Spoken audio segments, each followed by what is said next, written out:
ચલો માની લો આની જ જેવો ક્વેશ્ચન સેમ ટુ સેમ. માની લો અહીંયા આપણને કીધું હોત બિલ સોલ્વ કરે છે ગુડ્સ 5 લાખ રૂપિયા. કેટલાના ગુડ્સ સોલ્વ કર્યા? 5 લાખ. તો પેલા બિરલાની બુકમાં આપણે જર્નલ લખ્યું. હવે સિંગલ એક હારે બંનેને જો આપણે સિંગલ જોઈએ. કોણ છે બિરલા કેસમાં? Drawer maker. પહેલી જર્નલ વસ્તુ વેચેલી Tata account debit to sale account. કેટલાની વસ્તુ વેચી? 5 લાખ. અહીંયા રકમ ચેન્જ કરું છું 5 લાખ. આ ગુડ સોલ્ડ કે સામે વાળા ઉપર ટ્રસ્ટ નહોતો એટલે 1 મહિનાનો બિલ આપણે તૈયાર કર્યો અને ટાટા એને શું કરી લીધું? એક્સેપ્ટ. ચલો હવે એક્સેપ્ટ કરે એની જર્નલ સાઇન કરીને બિલ પાછું આવ્યું. બિલ્સ રિસીવેબલ આવે તો ઉધાર Tata account credit 5 lakh.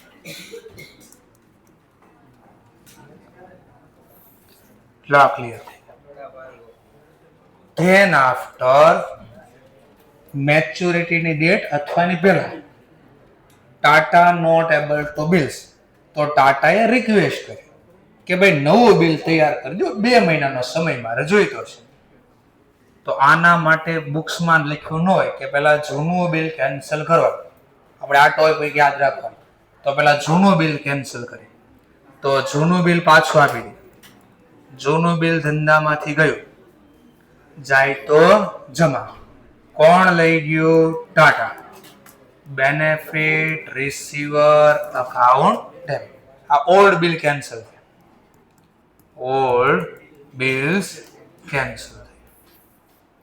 Old bill cancel થયા પછી ઇન્સ્ટિટ્યુટ જેમ કમ્બાઈન લખી એમ લખ્યું આપણે કે વિથ ઇન્ટરેસ્ટ કે વિધાઉટ ઇન્ટરેસ્ટ. ઇન્સ્ટિટ્યુટ કમ્બાઈન લખી એમ લખ્યું આપણે. પહેલો option without interest.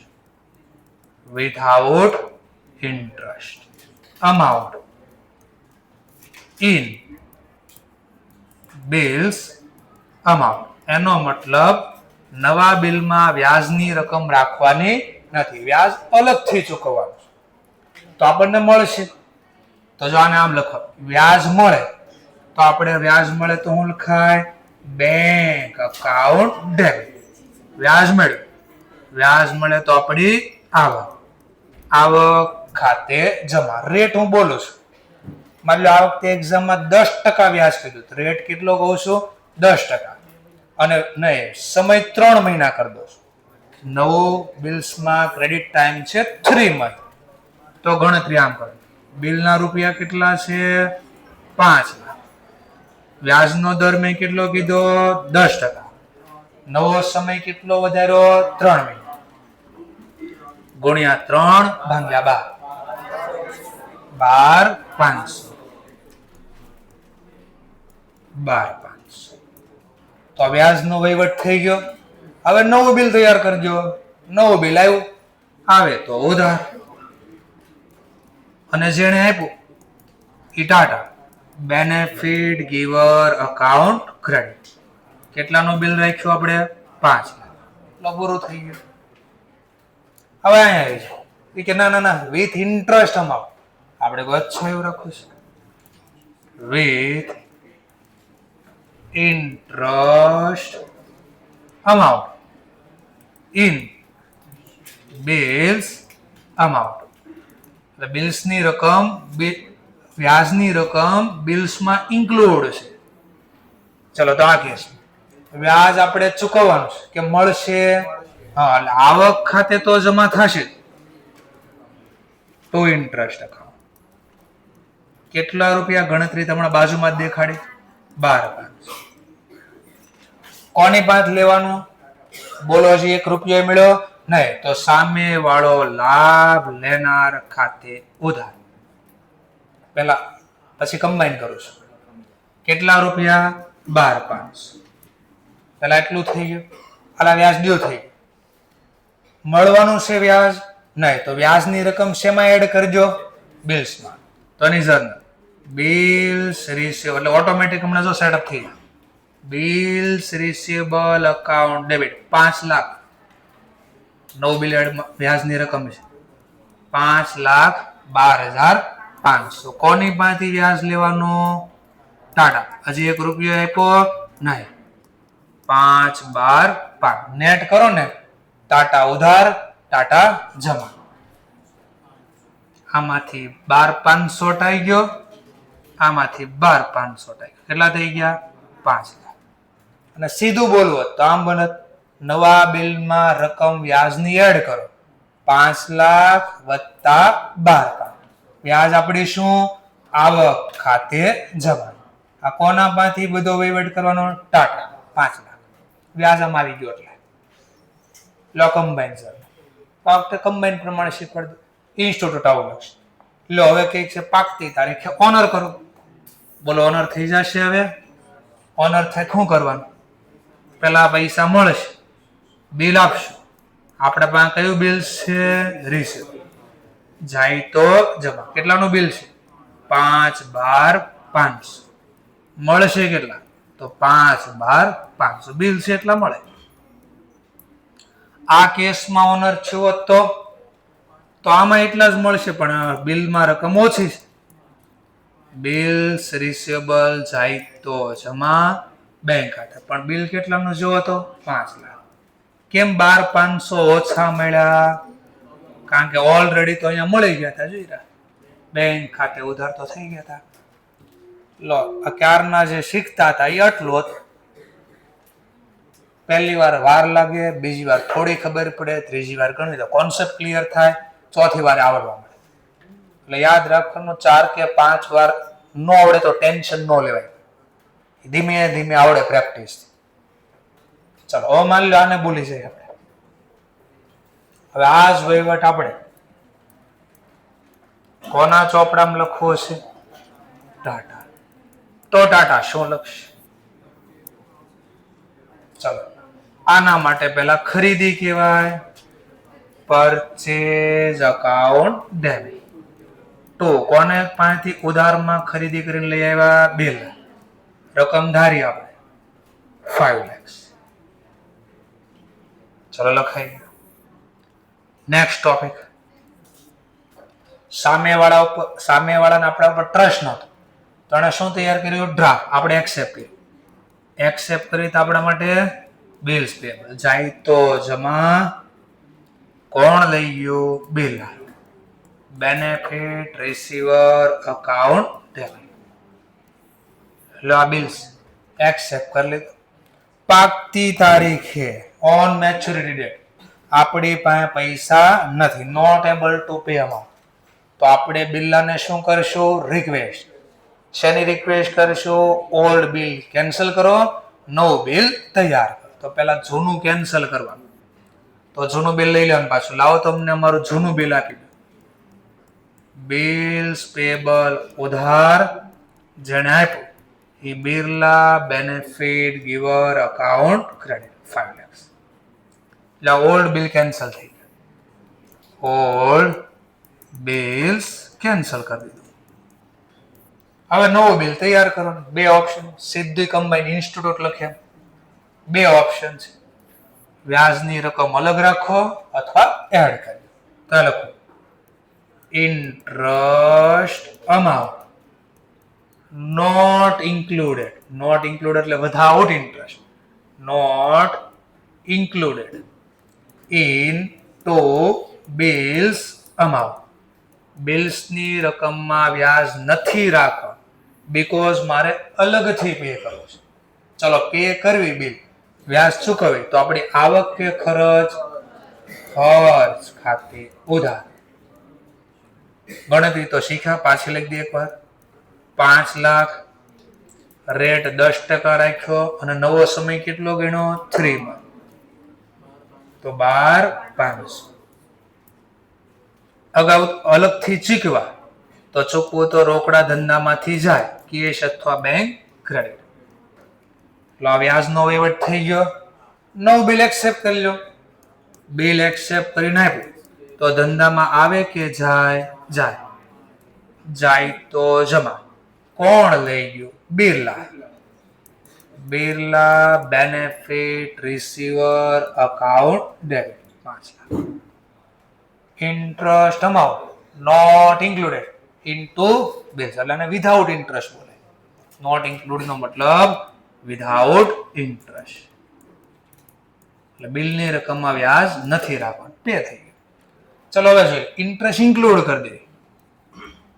Interest amount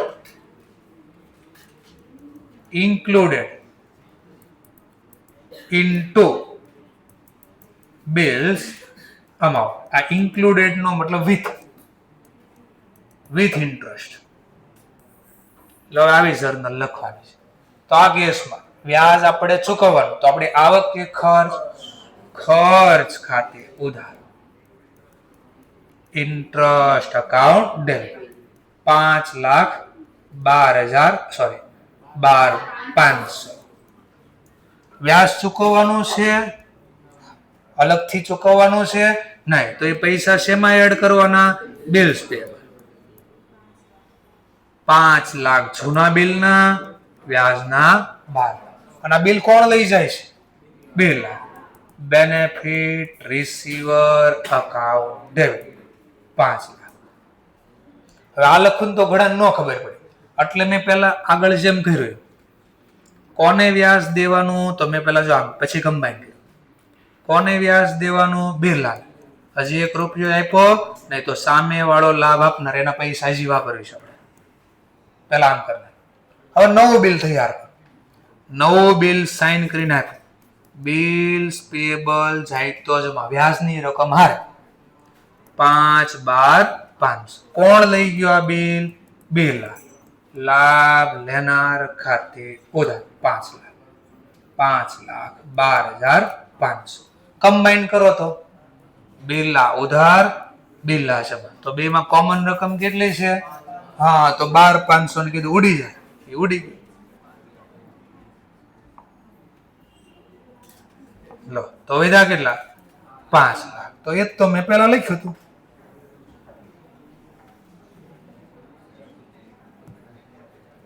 લો આવું હતું ક્યાંક. બસ બે માં ફરક દેખાય. હવે આમાં વ્યાજ અલગથી આપ્યું, આમાં નો આપ્યો તો બિલની રકમ આવી. બિરલા તો ઉધાર 5 લાખ થી જ થયો. જો બિરલા તો ઉધાર 5 થી જ થાય, વ્યાજે ઉધાર એટલાથી જ થાય. ફરક એટલો આવ્યો. જો કે વ્યાજ અલગથી તો બેંક લખવાનું, જો કે વ્યાજ અલગથી નહીં તો બિલના નામે લખી દે. બસ ધીમે ધીમે બોલ્યું સમજાતું જાય. અપાકતી તારીખે શું થાય? ઓનર થાય. ઓનરમાં શું કરશું? બિલ પાછું લેશું. આવે તો ઉધાર. ચેકથી પૈસા આપશું તો બેંક લાભ આપનાર ખાતે જમા. આમાં બી જ કરશું. બિલ્સ પેબલ આવે તો ઉધાર, ચેકથી પૈસા આપ્યા, કામ પૂરું. તો આખો પોઈન્ટ પાછો રિવાઇઝ કરી લે. એટલે મેં બે રીતે શીખવાડું. સિંગલ રીતે લખવું હોય તો કેમ લખાય તો તમારા પાસે ઈ કોન્સેપ્ટ રહે, અને કમ્બાઈન શીખવું હોય તો આ કોન્સેપ્ટ રહે તમારા પાસે. એટલે રિપીટ થઈ ગયો. ક્લિયર મુદ્દો? ચલો શેનો ટોપિક હતો પાછો ફરીથી? મેન ટોપિક નું નામ શું હતું? રિન્યુઅલ. બિલ શું કરવાનું હતું? રિન્યુ. શા માટે રિન્યુ કરવાનું હતું? પૈસા ચૂકવવા હતા નહીં. જૂનો બિલના પૈસા ચૂકવવા આપણી પાસે હતા નહીં. ટાટાને લાગી ગયું ખોટું આ વખતે. કે તમને શું લાગે છે કે હું અમારી પાસે દર વખતે પૈસા જ નથી હોતા કઈ? આ વખતે અમારી પાસે ટ્રક ભરીને પૈસા પડ્યા છે. બોલો જોતા છે? હા આવો 191 ઉપર. આ વખતે આપણી પાસે ટ્રક ભરીને પૈસા પડ્યા છે. તો આ વખતે હવે આપણે શું કરવાનું છે? આગળ કરતા ઉલટું થાય. આગળના કેસમાં શું થતું હતું? પાકતી તારીખે પૈસા હતા નહીં. આ વખતે પાકતી તારીખ પહેલા બહુ બધા પૈસા પડ્યા છે. એ યાદ દેવાના છે. આ વખતે ઉલટું થાય. ધ્યાનથી જોજો. આગળ કોણ પાસે પૈસા નહોતા?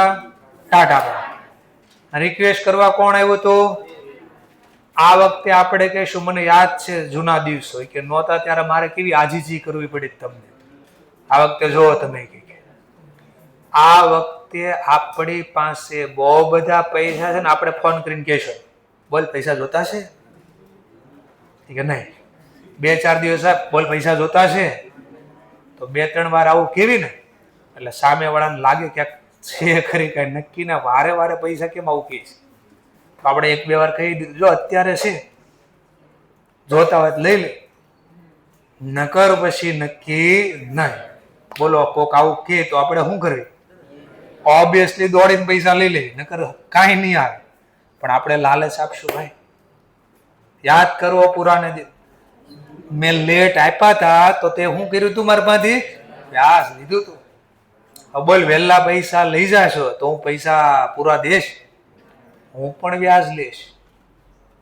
તો પણ અહીંયા વ્યાજ બોલ્યા કરશું ને તો ખબર નહીં પડે કયો ટોપિક છે. તો વ્યાજને બીજા 2 નામથી ઓર બોલાય. જ્યારે બિલ્સના પૈસા વહેલા પે થાય, ઇન્ટરેસ્ટ બોલી શકો પણ હું ઇન્ટરેસ્ટ બોલીશ ને તો જૂના પોઈન્ટ આરે કનેક્ટ થઈ જશે. એટલે એના બીજા 2 નામ રાખ્યા છે, રિબેટ અથવા ડિસ્કાઉન્ટ. રિબેટ અથવા ડિસ્કાઉન્ટ બોલો તોય તકલીફ થાય, તો બિલ ડિસ્કાઉન્ટ બેંકમાં કર્યું એવું થઈ જાય.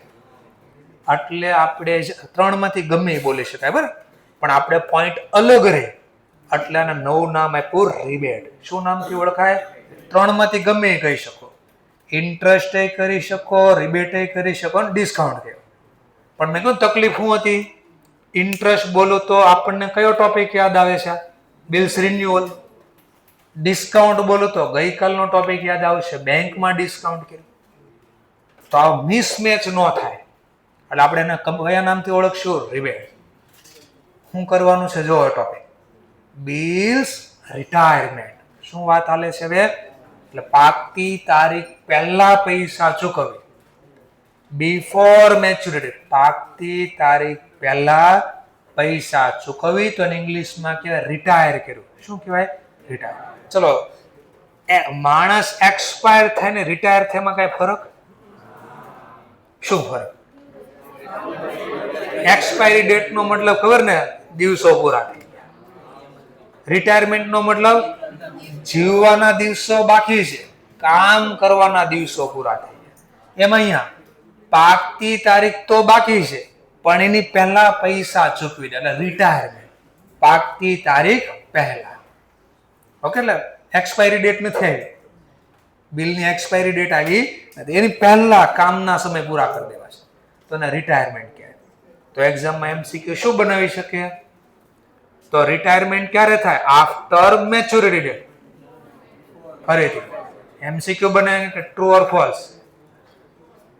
બિલ્સ રિટાયરમેન્ટ ક્યારે થાય? After bills before. હા, શબ્દ યાદ આવ્યો બિફોર. તો જો આમાં લખ્યું છે બિફોર, એવો શબ્દ છે જો દેખાય છે બિફોર. ચલો ચલો પાછું યાદ કરીએ. રિન્યુઅલ. રિન્યુઅલમાં શું થાય? બિફોર મેચ્યોરિટી ડેટ રિન્યુઅલ થઈ જાય. મેચ્યોરિટી ડેટ પછી જાય પછી રિન્યુ થાય. પહેલા રિન્યુ કરવા માટે રિક્વેસ્ટ કરવી પડે. તો લખ્યું જો એબલ હતા નહીં એટલે નવું બિલ તૈયાર કરવામાં આવ્યું, ડિસઓનર થવા દેવામાં આવ્યું હતું નહીં. ચલો હવે આને લખવાનું છે આપણે, આરામથી લખીએ છીએ, આરામ કા મામલા. ચલો તો લખવી છે, 2ની બુક્સમાં લખવાનું છે પણ આપણે પહેલા 1ની બુક્સમાં લખશું, 2ની બુક્સમાં નહીં લખ્યું. એક્ઝામમાં કોની બુક્સમાં પૂછે ખબર નથી એટલે આપણે પહેલા 1ની બુકમાં લખીએ. નામ ઇનું ઇઝ પાછું રાખશું એટલે કોન્સેપ્ટ સેટ થઈ જાય. In book of Birla. ચલો બિરલાની પાછી ઓલી જૂની સ્ટોરી યાદ કરી લઈએ. સૌથી પહેલા બિરલાએ ગુડ્સ વેચ્યા હતા એટલે આગળની સ્ટોરી પહેલા રિપીટ કરી. કોણે વેચ્યું? બિરલાએ. કોને? ટાટા. ક્રેડિટ ઉપર વેચ્યું છે તો શું જર્નલ પડે? પહેલી Tata account debit to sale account rupees in 1 lakh. એટલે આપણે આના આગળનો જે દાખલો હતો ને એમાં ચલો, આ વખતે કીધું છે ક્રેડિટ ટાઈમ 3 મહિનાનો છે. ક્રેડિટ ટાઈમ કેટલા મહિનાનો છે? 3 મહિના. તો બિલ આપણે તૈયાર કર્યું, સામે વાળાએ એક્સેપ્ટ કર્યું. બિલ્સ જાય, બિલ્સ આવે તો ઉધાર. ટાટાએ આપ્યું, બેનિફિટ ગિવર અકાઉન્ટ ક્રેડિટ. આ બિલ્સ રિસીવેબલ રિસીવ થઈ. બસ પૂરું. એટલું. પાકતી તારીખ આવવા દેવાની નથી. એની પહેલા લખ્યું છે કેટલા મહિનાનું બિલ હતું? 3 મહિના. ટાટા એબલ ટુ પે, આગળ તો નોટ એબલ, અહીંયા શું છે? Able to. પૈસા પડ્યા છે બિફોર મેચ્યોરિટી ડેટ. ટાટાએ રિક્વેસ્ટ કરી, ફોન કરીને કીધું પૈસા જોતા છે? હા. તો કહે છે ટાટા રિક્વેસ્ટ કરે બિલ રિટાયરમેન્ટ કરવું છે, પૈસા જોતા છે. ક્યારે? Before 2 month of maturity date of bill. સમજાવવા માટે હું ડેટ બોલું. આ વેચ્યું તો આપણે 1 ફેબ્રુઆરી 2026 ના. ઉધારી સમય 3 મહિના છે. ફેબ્રુઆરી, માર્ચ, એપ્રિલ. એટલે 30 એપ્રિલ બોલો કે 1 મે બોલો. આપણે પૈસા ત્યારે દેવાના છે, પણ હજી 1 મહિનો ગયો. કેટલા મહિના બાકી છે? 3 માંથી 1 મહિનો ગયો, તો હજી કેટલા મહિના બાકી કે? 2. હા, તો 2 મહિના પહેલા ડેટ પ્રમાણે કહો તો 1 માર્ચ. 1 માર્ચ ના રોજ આપણે ફોન કરીને કહી દઈએ. આ દિવસ ગણતા બી શીખવાડીશ અને પછી શીખવાનું છે. તો આપણે 1 મહિનો જ હજી ગયો તો 2 મહિના પાકવાના બાકી છે. ક્યાંક પૂછ્યું ને, બે પૈસા જોતા છે? જોતા જ લઈ જાઓ, પછી નક્કી નહીં. કારણ કે ઉઘરાણી બહુ ઝાઝી છે આપણી પાસે. સામે વાળા માની ગયા, ખબર પડી કે ભાઈ આવો પ્રોબ્લેમ છે. Requested accepted by Birla. Birla કીધું હા કોઈ વાંધો નહીં, આપી ગયો, અત્યારે જ આપી ગયો. પણ આપણે કીધું ભાઈ કેટલા ચૂકવવામાં આવશે? 98 ચૂકવવામાં આવશે. 2000 ચૂકવવામાં આવશે. આ 2000 ની રકમને શું બોલાય? રિબેટ બોલાય, ઇન્ટરેસ્ટ બોલાય કે ડિસ્કાઉન્ટ? 3 માંથી જે બોલાય. પણ આપણે કયો વર્ડ યાદ રાખશો અહીંયા? રિબેટ. ચલો, તો પૈસા આપણે લેવા પહોંચી ગયા. કઈ આપવું પડશે પેલા? શું? બિલ્સ. આપો બિલ્સ. બિલ્સ જાય તો જમા. કેટલાનું બિલ છે? 1. બિલ તો ગયું ₹1,00,000. પૈસા આપણને મળી બી ગયા, બટ કેટલા મળ્યા? ચોખવટ જ છે ભાઈ, 98,000. કેટલા ઓછા મળ્યા? ઓછા મળે આપણું નુકસાન કે ખર્ચ કે નુકસાન ખાતે ઇન્ટરેસ્ટ લખી શકો, ડિસ્કાઉન્ટ બી લખી શકો, પણ આપણે બેના બદલે કયો વર્ડ યુઝ કરશું? રિબેટ. 2000. લો, પૂરો થઈ ગયો દાખલો. બસ. Bills retired before maturity date. પૂરો થઈ ગયો. વેચ્યો, બિલ મળ્યો, પાકતી તારીખ પહેલા બિલ્સ ને રિટાયર કરી દીધું, પૈસા મળી ગયા. હવે એક્ઝામમાં છે ને આ 2000 આપ્યા ને હોય, મે બી ગોતવાના આવશે, તો રેટ આપ્યો હશે. શું આપ્યો હશે? રેટ. માન લો કીધું 12% પર એનમ. 12% પર એનમ. તો કેમ ગોતવાના? તો આપણે આમ ગોતવાના. તો આપણે આમ ગોતશું. તો જો કેમ ગોતવાનું? પેલા બિલની રકમ 1,00,000, વ્યાજનો દર 12%. બિલ જો બિલ કેટલા મહિનાનું હતું? 3 મહિના. પણ આપણે વહેલા કેટલું શીખ્યું? 3 મહિના થોડી, 2 જ મહિના. તો ગુણ્યા 2 ભાગ્યા 12, 2000. આ આવશે. સીધા નહીં આપે, ટકાવારી જ આપશે એ લોકો. તો ટકાવારી પ્રમાણે સિમ્પલ રેટ તો આપ્યો જ હશે. અહીંયા કેટલા લખવા? તો જેટલા વહેલો સમય પૈસા ચૂકવો એટલો સમય ગણવાનો. જેમ કે બિલ કેટલા મહિનાનો હતો? 3 મહિના. આપણે કેટલા વહેલા ચૂકવા લખ્યું છે બિફોર એટલે 2 મહિના વહેલા ચૂકવા, તો 2 મહિનાનું રિબેટ કાપી લેશું આપણે. લોકેશન પૂરું. હવે વિચારો, તમને કીધું ના ના બેયની બુકમાં લખો, તો હવે કોની બુક્સ આવશે? Tata. E book of Tata. આપણા માટે ખરીદી કહેવાય. Purchase account debit 1 lakh.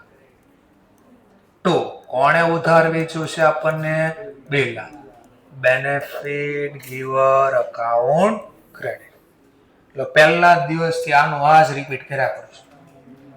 એક પોઈન્ટ ખાલી નવો આવે છે, તો મેં કીધું 6 જર્નલનો ખેલ છે એવું કીધું.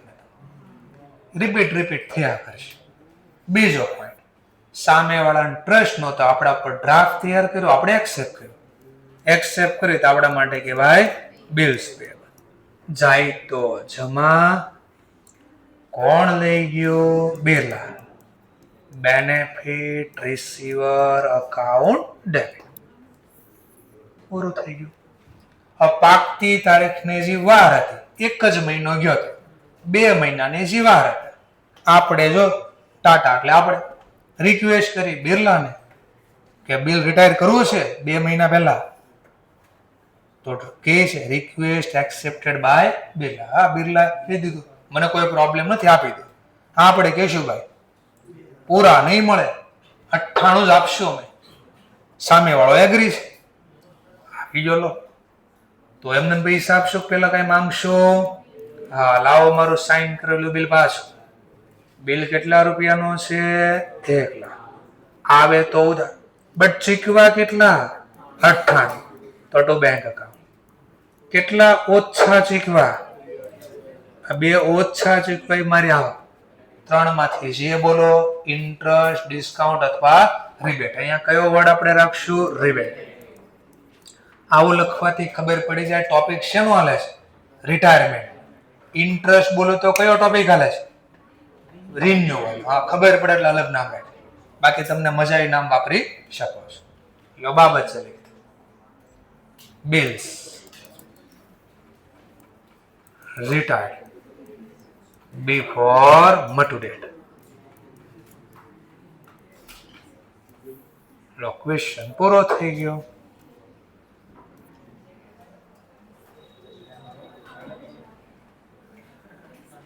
આવો આવશે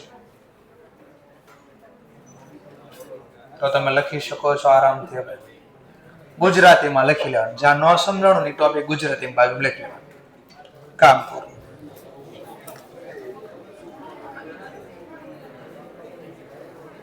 હવે મારે છેલ્લો પોઈન્ટ શીખવાડવા માટે ડેટની જરૂર પડશે કે પાકતી તારીખ ક્યારે આવે. એટલે જે કાઇટ બિલ છે ને, પતંગ વાળો બિલ, છેલ્લો બિલ, અકોમોડેશન બિલ. કાઇટ બિલનું બીજું નામ છે અકોમોડેશન બિલ. Accommodation bill. તો ઈ બિલ્સને શીખવાડવા માટે મારે તમને પહેલા દિવસ ગોતતા શીખવાડવો પડશે કે આ કઈ તારીખે પૈસા લેવા જવાના છે. ચલો તો એના મુદ્દા રિપીટ કરું એકવાર. આ પોઈન્ટ આવડશે? પાક્કો છે? ઓકે, સરસ. ચલો તો આવ્યા આપણે. પણ એક એની પહેલા એક કામ એ કરવી, નાનો પોઈન્ટ પહેલા ક્લિયર જ કરી દેવી.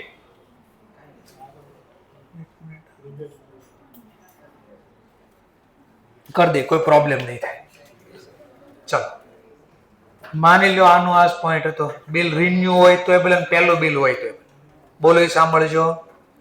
બિલ્સ રિન્યુઅલ હોય તો એ ભલે, અને પહેલી વાર હોય તો એ ભલે. ડિસઓનર થતું પછી સ્ટોરી યાદ આવે છે? શું કરી આવતા આપણે? નોટરી. નોટરી કરતા એટલે પાવર આવી જતો, યાદ છે ને? બિલ નો કરતા ઘા પછી. અને ધમકી આપતા યાદ છે ને? અને ધમકી આપ્યા પછી બી જતો અને પૈસા આપણને આપી. આ વખતે કે ધમકી કોને આપે છે ભાઈ? આપણે કહ્યું તારું નામ ખાય કે નામ હતું જ કીધી સારું, પેલા આપણું ફેમસ હતા આપણે તો પહેલેથી જ નામ હતું જ કીધી સારું. હું કેશો એ કીધું કોર્ટમાં જાઓ, હાલ ભેગો આવો કોર્ટમાં. તારે પેલા હું કોર્ટમાં હમણાં પૈ જાય. શું બોલો, સમજાય છે? અને આપણે હાથ ઊંચા કરી દેવાના છે કોર્ટમાં જઈ કે પૈસા મારી પાસે છે જ નહીં, મારે કોઈ દેવાના નથી થતા, મને જીવવાનો અધિકાર છે, મારા ઘરે હવે બીજી વાર કોઈ પૈસા માંગવા આવવું જોઈએ નહીં, મારી જે કાંઈ પ્રોપર્ટી હું કોર્ટ તમને આપી દઉં છું, તમારે જેને વેચીને જેટલા દેવા એટલા દઈ દઈશું, જે છે આ છે, નથી તો નથી.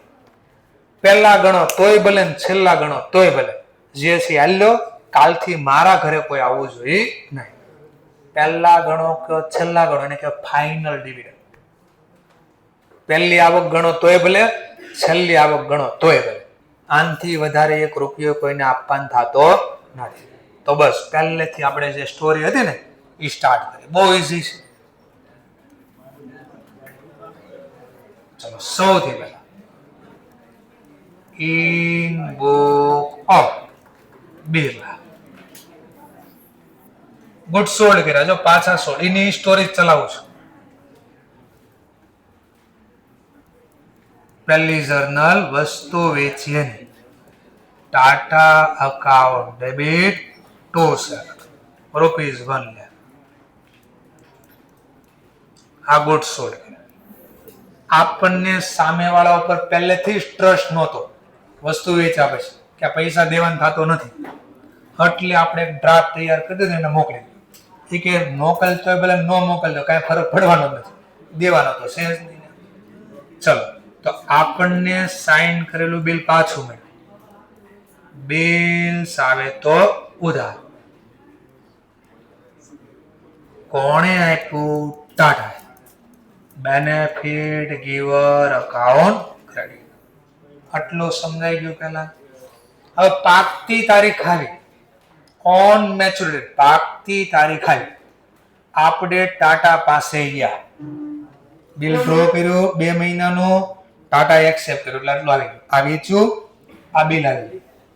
ઓન મેચ્યોરિટી ડેટ પાકતી તારીખે bills dishonored by Tata and noting charge ₹1000. પાકતી તારીખે આપણે ગયા, પૈસા મળ્યા નહીં. બોલો કાંઈ બોલવાનું છે? આપણે સીધા ક્યાં પહોંચી જઈશું? નોટરી અધિકારી પાસે. ના શું કરાવી દેશું? નોટરી.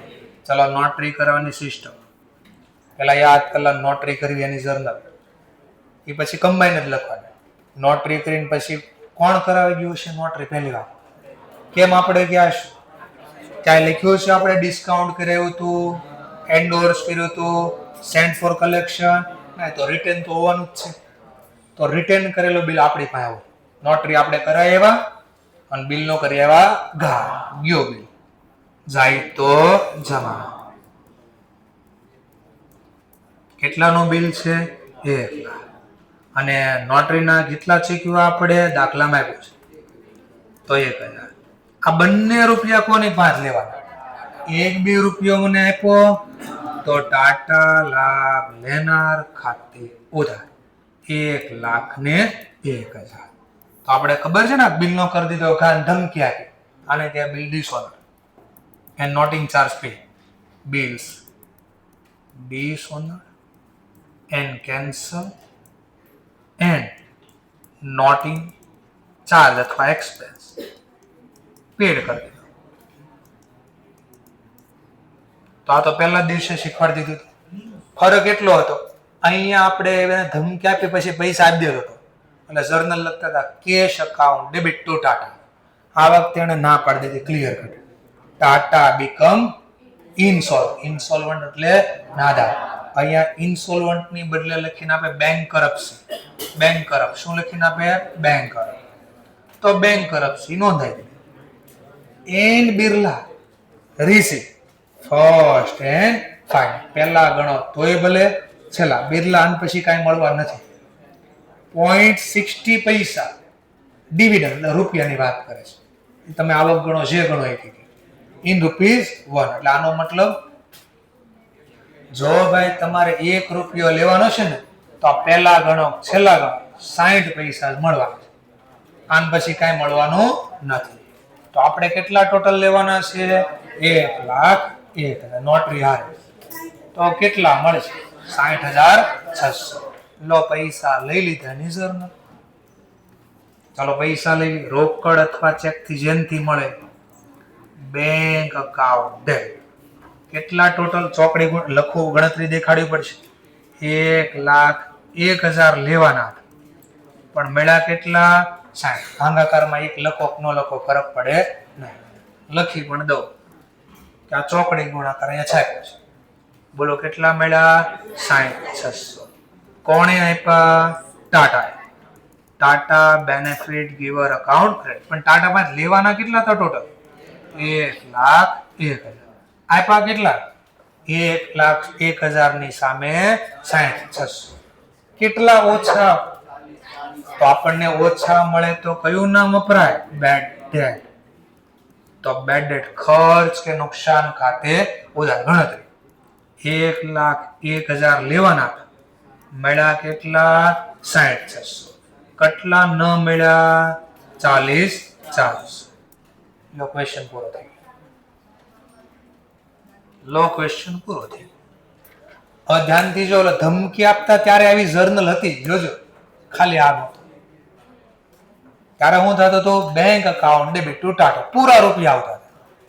અહીંયા જેટલા ઓછા આવ્યા બેડ ડેટ ના નામે વહી ગયા. પૂરો થઈ ગયો ક્વેશ્ચન. ફરીથી વસ્તુ વેચી, સામેવાળા ઉપર ટ્રસ્ટ નહોતો, બિલ ડ્રાફ્ટ મોકલ્યો, ડ્રાફ્ટ એક્સેપ્ટ થઈને આવે તો ઉધાર, જેણે આપ્યો લાભ આપનાર ખાતે. પાકતી તારીખે બિલ થયું ડિસઓનર. આપણે એને કેન્સલ કરી નાખ્યું અને નોટિંગ ચાર્જ બી પે કર્યો. તો બિલ્સ જાય તો જમા, નોટરીના ચીકવા એટલે બેંક ખાતે, રોકડા ચૂકો તો કેશ. અને બે પૈસા કોણ પાંચ લેવાના? ટાટા. હજી 1 રૂપિયો આપ્યો નથી, લાભ લેનાર ખાતે ઉધાર.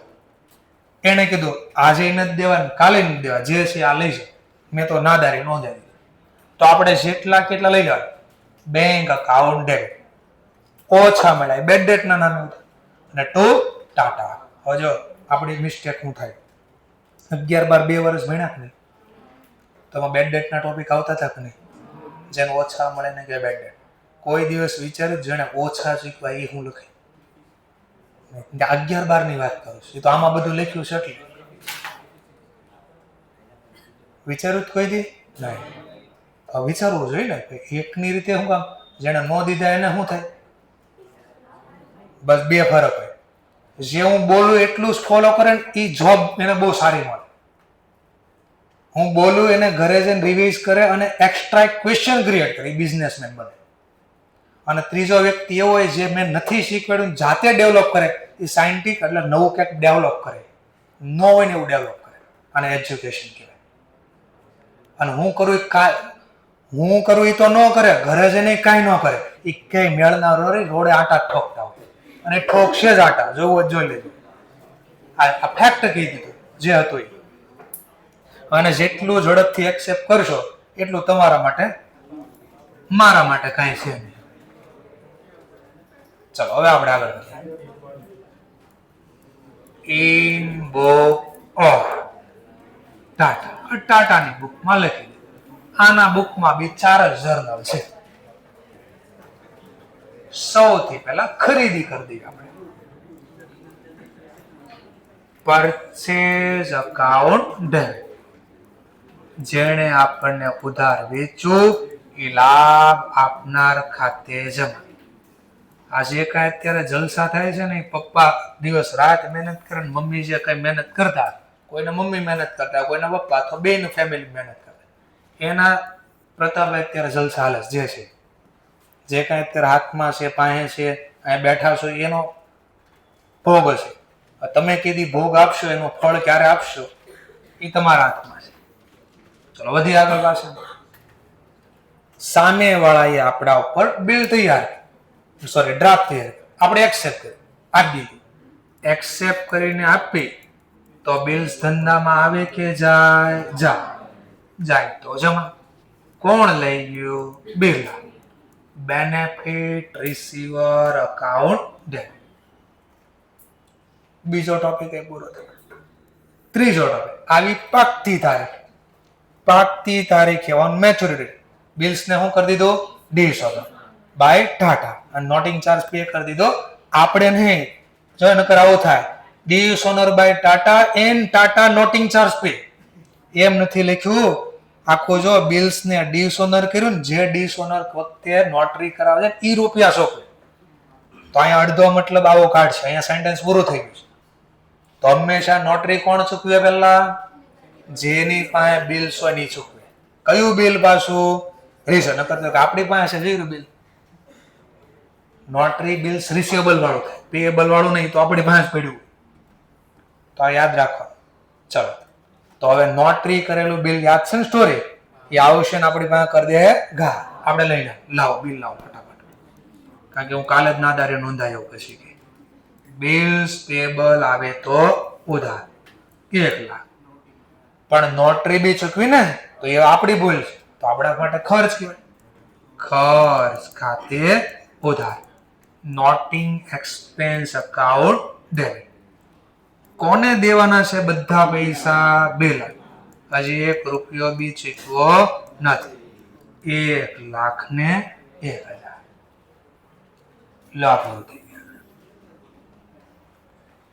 નેક્સ્ટ પોઈન્ટ, છેલ્લો પોઈન્ટ. આ શેનો ટોપિક હતો? Bills payable dishonoured and cancel. અને નોટિંગ એક્સપેન્સ ચાર્જ કરે એમ પણ લખીશું. આટલું લખો તોય વાંધો નહીં. છેલ્લો પોઈન્ટ, નોટરી પછી યાદ કરજો. આપણે આગળના કેસમાં ધમકી આપીને પૈસા ચૂકવી દેતા. તો આપણે શું લખતા? યાદ કરો તો ચૂકવી દેતા હતા આપણે પૈસા. બિરલા પૈસા લઈ જાય. લાભ લેનાર ખાતે ઉધાર. રોકડ જાય તો જમા. તો 1 લાખ ને 1000 લખતા. આવું જ કરતા ને? પૂરા ચૂકવતા. બોલો, આજે પૂરા ચૂકવવાના છે? નહીં. નાદારી નોંધાય. તો આમાં તો હંમેશા આમ જ લખવાનું. બિરલાને ટોટલ કેટલા દેવાના? 1 લાખ. પણ આપણે ટોટલ પૂરા દેવાના નથી. 1,01,000 ની સામે 0.60 પૈસા ચૂકવા. 1 રૂપિયા ના. તો કેટલા ચૂકવા? 60,600. તો દેવાના હતા એટલા ચૂકવા. ઓછા ચૂકવી ને. શું કામ ઓછા ચૂકવા? હતા નહીં એટલે. હતા ને એટલે ઘટા. ઘટને ઇંગ્લિશમાં કહેવાય ડેફિસિટ. જેના ચોપડામાં શબ્દ લાગે ને એનો ધંધો બંધ થઈ જાય. તો જ આ શબ્દ લખાય. જેના ધંધામાં શબ્દ લાગે એનો મતલબ આ આવક ખાતે જમા નથી લખ્યું. આ ઘટ ખાતે, નુકસાન ખાતે. એટલા ઘટે છે દેવા પૈસા. ડેફિસિટ નો મતલબ ઘટ થાય. તો એટલા ઘટા, ઈ ઘટના નામે લખીને ધંધો બંધ કરી દઉં છું. આવું ન થાય. હાથ ઊંચા કરીને ભાઈ આ તો આવક થઈ ગઈ, મજા પડી ગઈ. આ આવક એકવાર ને નહીં, કાયમ પૂરું થઈ ગયું. ધંધો જ બંધ થઈ જાય. હવેથી ધંધો ચાલુ ન રહે આપણે. અરે સર, મને તો બહુ ધંધા કરતા આવડે, ચાલુ રાખું તો ધંધા. એમ બીજા નામથી કાલે ધંધો કરતો ન હોય કે એકનું નામ તો ખરાબ હોય, બીજાનું નામ કરી દેવાનું ખરાબ. શું કરશે? એના વાઈફ ના નામે ધંધો ચાલુ કરશે. એનું પૂરું કરી દે. એનું નામ બીજા એના નામથી તો ચાલુ ન થાય. વાઈફ ના નામ ધંધો ચાલુ પકડી જાય કે એને પકડી જાય. આપણે શું છે? કોર્ટ તો ઓળખે કોને? જેનું નામ હતું એને ઓળખે. આવું બન્યું છે હમણાં જ બન્યું. 2 મહિના પહેલા ઓલા એમ્બ્રોઇડરી મશીન હોય ને, એમાં ઓલે સબસિડી વધારે મળે. લેડીના નામે મશીનરી મૂકી હોય ને તો લેડીઝ નું નામ હોય એટલે ચેકમાં ને એમાં બધા કોની સાઇન જોઈ? લેડીઝ, મતલબ જેનું નામ છે તો સાઇન તો બધે કરાવી. ચેક થયો બાઉન્સ. ચેક થઈ ગયો બાઉન્સ. બોલાય કેસ કરી દીધો કોર્ટમાં. લેડીઝ ને બોલાય. ત્યાં તો કહેવાય નહીં કે ભાઈ આવું અમે કરતા હતા, એટલે પૈસા લેવા માટે નામ મારું ખાલી હતું પણ હું તો એમાં ઇન્વોલ્વ જ નથી. એમ તો કહેવાય ને કે બેને કોર્દી ફ્રોડ કર્યું તો કાંઈ બોલી ન હોય કે પૈસા કે હમણાં પૈસા નથી. તો 2-3 વાર ચેક આ રીતે ક્યાંક બાઉન્સ થયા છે. 6 મહિના જેલ પાડી. ચક્કી પીસિંગ એન્ડ પીસિંગ. બરાબર. 6 મહિના પીસશે ચક્કી. તો જોવાનું આપણો કોઈ લાભ ન લઈ લે, ખોટો પાછો તો જોવું પડે. અને આવું કરવા માંગે ને તો પેલા અડધા થોડા રૂપિયા પહેલા નફામાં જ લઈ લેવાના. લાવી ક્યાંક મુશ્કેલી આવે તો પૈસા ચૂકવી શકાય. ડેફિસિટ નો મતલબ ઘટા. ઘટના નામે ધંધો કરી દીધો.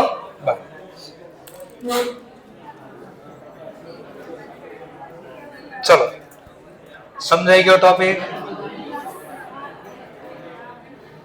બસ એટલું હતું.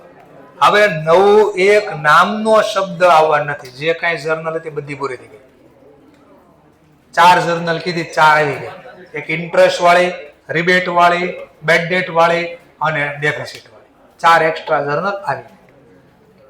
હવે જે આગળ શીખવાડવાનો છે એમાં કોઈ જર્નલ નવી નથી આવવાની, આનું કોમ્બિનેશન આવશે. પણ એ ટોપિક શીખવા માટે મારે તમને પહેલા આ પાકતી તારીખ ગોતતા શીખવાડે. અને થિયરીમાં પણ આ ક્વેશ્ચન આવી શકે. ચલો તો હું સ્ટાર્ટ કરું છું, પછી આને લખવાનો સમય આપો. નાનો એવો ટોપિક છે ખાલી. શું થયું? પેલા લખવું છે. હજી તો 10-15 મિનિટની વાર છે. ખાલી બોલી દો 2 મિનિટ ખાલી બોલી દો. મેચ્યોરિટી 2 મિનિટ ખાલી બોલી દો, લખતો બી નથી. મેચ્યોરિટી ડેટ પાકતી તારીખ ગોતવાની છે. તો પાકતી તારીખ ગોતવા માટે પહેલા બિલ્સ જોવું પડે. કેવું બિલ્સ છે? આ બિલ્સ ને અહીંયા બોલશે ઇન્સ્ટ્રુમેન્ટ. મેં આગળ તમને કીધું ઇન્સ્ટ્રુમેન્ટ નો મતલબ જે ટોપિક ચાલે છે એની વાત. તો અહીંયા બિલ્સ નહીં બોલે. શું બોલશે? ઇન્સ્ટ્રુમેન્ટ. તો તમારી પાસે બિલ ઇન્સ્ટ્રુમેન્ટ છે કેવા પ્રકારનું છે? કે જેમાં મેચ્યોરિટી ડેટ હોય એવું છે કે મેચ્યોરિટી ડેટ નો હોય એવું છે? એટલે સર સમજાણો નહીં. એને કહેવાય ટાઈમ ઇન્સ્ટ્રુમેન્ટ. જે બિલ્સમાં પાકતી તારીખ આવે ને, ચોક્કસ કે આ તારીખે પૈસા લેવા જવા, એને ટાઈમ ઇન્સ્ટ્રુમેન્ટ કહેવાય. અને એક બિલ એવું હોય જેમાં પાકતી તારીખ ચોક્કસ હોય જ નહીં, ગમે ત્યારે અત્યારે, તો એને ટાઈમ ઇન્સ્ટ્રુમેન્ટ ન કહેવાય. પાકતી તારીખ હોય નહીં. તો પહેલા કીધું કેવા પ્રકારના બિલ આવે? 2 પ્રકારના બિલ આવે. એક આવે આ સાદું બિલ, એક આવે ટાઈમ ઇન્સ્ટ્રુમેન્ટ. જે બિલ્સમાં આવો શબ્દ લખ્યો, bill at a sight, bill on presentment અથવા બિલ ઓન ડિમાન્ડ, એવા બિલમાં પાકતી તારીખ આવશે નહીં. સર કેમ ન આવે? હવે આનો મતલબ કાઢીએ. બરાબર. એટ અ સાઇટ નો મતલબ જગ્યા. જે જગ્યાએ હું પૈસા માંગુ ત્યારે અભિકાવે, અત્યારે જ પૈસા જોઈએ મને. બિલ ઓન પ્રેઝન્ટ કરવો એટલે હાજર કરો, રજૂ કરો. બિલ બતાવ્યું, લાવો પૈસા. ઓન ડિમાન્ડ એટલે માંગવું, જ્યારે પૈસા માંગવું ત્યારે. આપણને થોડી ખબર છે સામે વાળો ક્યારે આવશે? એ તો જ્યાં ભેગા થઈ જાય ત્યાં પૈસા માંગી લે. તો બોલો ક્યારે આવશે? ફિક્સ હોય નહીં. એટલા માટે આવા બિલમાં પાકતી તારીખ આવતી નથી. તો પાકતી તારીખ ક્યારે આવશે? જેમાં બિલમાં પાકતી તારીખ આવે ને કેવું ઇન્સ્ટ્રુમેન્ટ કહેવાય? Time instrument. એમાં કયા શબ્દ લખ્યા હશે? તો આ 2 માંથી કોઈ એક શબ્દ, 2 માંથી એક હશે. શબ્દ લખ્યો છે બિલ આફ્ટર ડેટ અથવા બિલ આફ્ટર સાઇન. આવો શબ્દ લખ્યો હોય એમાં પાકતી તારીખ આવે. અમારે શીખવાડવાનું કેમ ગોતવાનું. જો આવો શબ્દ લખ્યો હોય બિલ આફ્ટર ડેટ, તો એમાં દિવસ ગણવાની શરૂઆત કરવાની. જે દિવસે બિલ ડ્રો કર્યું એ તારીખથી. અને જો શબ્દ લખ્યો બિલ આફ્ટર સાઇન, એનો મતલબ જે તારીખે બિલ એક્સેપ્ટ થયું નાથી દિવસ ગણવાનો, સમય નાથી ગણવાનો. અને એક આવશે બીજું ગ્રેસ ડેટ, છૂટના દિવસ. ગ્રેસ ડે, છૂટના દિવસ. 3 દિવસ એક્સ્ટ્રા બીજા આવે. એટલે કે જે સમય લખ્યો એ પૂરો થઈ જાય ને પછી બીજા 3 દિવસ આપવાના. તો મેચ્યોરિટી ડેટ નો મતલબ થાય due date plus grace date. પાકતી તારીખ નો મતલબ થાય ડ્યુ ડેટ. ડ્યુ ડેટ એટલે બિલમાં જે દિવસ લખ્યા એ પૂરા થાય, વત્તા એમાં 3 દિવસ છૂટના એડ કરવાનું. શું કામ? એ બધું શીખવાડીશ કાલે. તો 2 નો સરવાળો કરો. જે નવી તારીખ આવે એને કહેવાય મેચ્યોરિટી. અને રજા આવશે 2. કાલે એટલું મારે શીખવાડવાનું છે. 2 રજા આવશે. સર 2 રજા એટલે એક એવી રજા હોય ઇમરજન્સી વાળી, સડનલી, ઇમિડિયેટલી, ગમે ત્યારે રજા પડી જાય એવા દિવસે આવે. અને અમુક રજા એવી હોય જે ફિક્સ હોય, ખબર જ હોય. સન્ડે તો રજા હોય, દિવાળીની તો રજા હોય, એ ખબર. તમારી વાત થોડી કરી, મેં જનરલી વાત કરું. બરાબર? તમારી વાત થોડી કરી છે, જનરલી વાત. તો મારે કાલે આવું ક્યાંક તમને શીખવા. બસ આ સ્ટોરી વાત કરી. Thank you very much.